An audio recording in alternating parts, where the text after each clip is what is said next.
about reciprocity.com. The E is written with a 3. And in this particular video, I actually wanted to talk to you about building graduate student and advisor relationships. This is a really important thing for anybody that is in graduate school, from both sides, actually, for the graduate student and the advisor going forward. So I'm actually a professor of innovation, entrepreneurship, in strategy, and this is something that's really important. We actually talk about this in business school, the sort of relational aspect of business moving forward in terms of being able to find opportunities. So for example, both the advisor and the graduate student can actually get opportunities through these relationships. So for example, it might seem a little bit strange that the graduate advisor might get a opportunity, but let's say their student goes to a university and they really like what that graduate advisor is doing.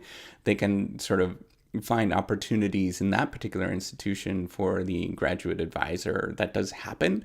There is all sorts of other ways. The graduate student obviously will gain from the relationship in terms of finding opportunities for their own jobs. There is, in terms of publishing relationships, it's really important, right? You can actually gain a tremendous amount of synergy, I guess, if you find the right graduate student that works with what you are doing, they're interested in what you're doing, and as well as the graduate student will find what you're doing that's interesting, and you have a kind of a good working relationship going forward. So I did a little bit of Googling before I started this, and I just typed in graduate student advisor relationships. And what was really kind of funny with this is that a lot of the stuff came up very, very negative. So for example, it was, here's a list of all the things that sort of popped up. Changing advisors in graduate school, PhD advisor ignoring me, my PhD supervisor hates me, grad student dating professor. That's kind of funny. PhD supervisor problems. And this is like the worst one that I saw is, can you sue your PhD advisor? That is, that's crazy when it starts getting into that sort of negative territory. And I just thought, like, how is this possible? Why is this the case? And I thought, that there's probably really 4 reasons that are really important. The first one is that thinking that often we treat these relationships as very short term, and that's not the case. It's often a very long-term relationship when you start working on a project together. And it often could be, it's not just 1 year. So short term, I'm thinking like 1 year relationship, but it's often like a 10-year relationship, or if not longer. So you often have to think about that going forward when you make decisions, is that this can be a very long-term relationship that you're building, right? It's a lot more like a marriage than a sort of contractual relationship in any sort of way. The second thing that often happens that people forget about is, particularly in academia, is that there's a lot of ambiguous norms in what they should do. So at any point in time, the graduate student doesn't really know what they should sort of expect. Actually, I should tell you right now, expect that you're going to have to do a significant amount of work. That's just part of the relationship. And then the supervisor or the advisor doesn't really have clear norms in what they should do going forward.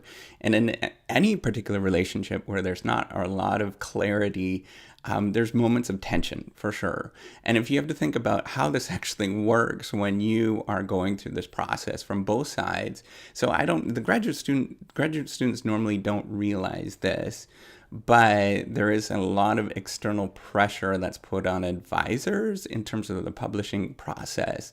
It's not necessarily them that has to give that's providing the negative feedback. It's more of the marketplace, because when you're creating ideas, the marketplace is going to be very negative with those ideas for a long time. So the marketplace being going through the publishing process, right?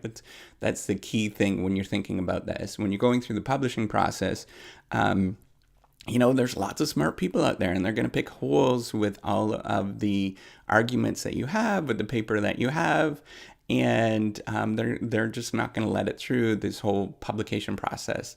And so the supervisor or the advisors have to sort of poke holes in these ideas before it gets into the marketplace. And that's their job. So they have to be very negative all the time. You can think of them as a extremely negative parent that has to sort of poke holes with all these kind of with all the paper at all times.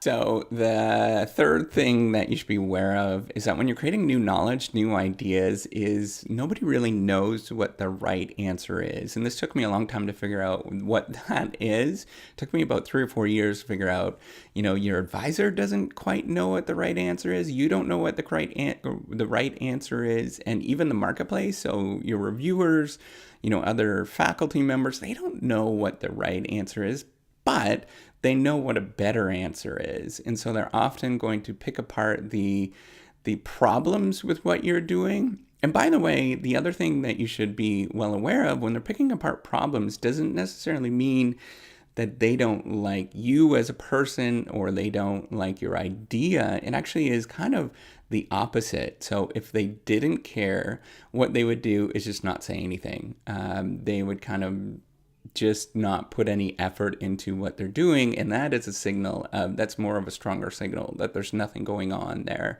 because it's kind of a waste of their time if their idea cannot be developed or they're not going to get any sort of insight from that. And that took a long time for me to figure this out.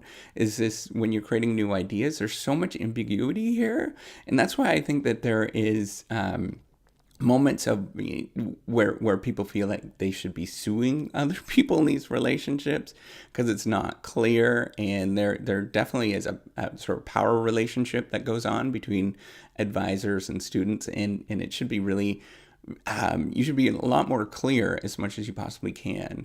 And then the fourth thing that you should think about is that advisors are really just people too, and they have their own pressures, and they're dealing with a lot of issues. Often they might have family issues, which is really important. They might also be dealing with their own tenure requirements, for example. So I'm just about going through the whole tenure process really soon. And it is really stressful. It's really scary and uncertain, which means that, often you might have to move, for example, and people are dealing with that all the time. So if there's all these stressors and people feel really freaked out, then of course they're going to put pressure on other people to perform, to get them to, help them out and sort of get them through to get the tenure position and stuff like that. That's obviously going to happen. And, if you just kind of take the thought that people are really, advisors are just people too, that they're going to freak out every once in a while, and that is okay. It sort of softens the blow a little bit when things do happen. It's not to say that, if you're in a really bad relationship, for sure, pursue a different supervisor. For sure, get out of that relationship as quickly as you possibly can, because it's not going to get any better, any quicker. It's just like a marriage, right? That you should definitely treat this going forward, that there's strong signals going forward in terms of these graduate student and advisor relationships, and you should treat it seriously. But, in terms of building this relationship going forward and dealing with these issues, there's some really important things that you should be doing going forward to help navigate this issue. The first one is, make sure you meet on a regular basis. So that is a sure sign that people are having issues, is when they sort of cash out. And, meeting on a regular basis kind of does help out a lot. And when you do meet on a regular basis, so if you are a graduate student, don't show up to their office without having done anything. So that's just going to irritate people. So you actually have to get some work done. And even if it means writing 1 or 2 pages, that's going to be an important step going forward. The other thing, when you go through, thinking about your graduate advisor and thinking about graduate students too, if you're the advisor, is think about just taking your time with the relationship as much as you possibly can. Often we want to jump into these relationships because because it's really exciting. You might learn something new. But then you don't know a lot about the particular person and the working relationship going forward. And you should really take that seriously, right? These are long-term relationships and they don't end very quickly.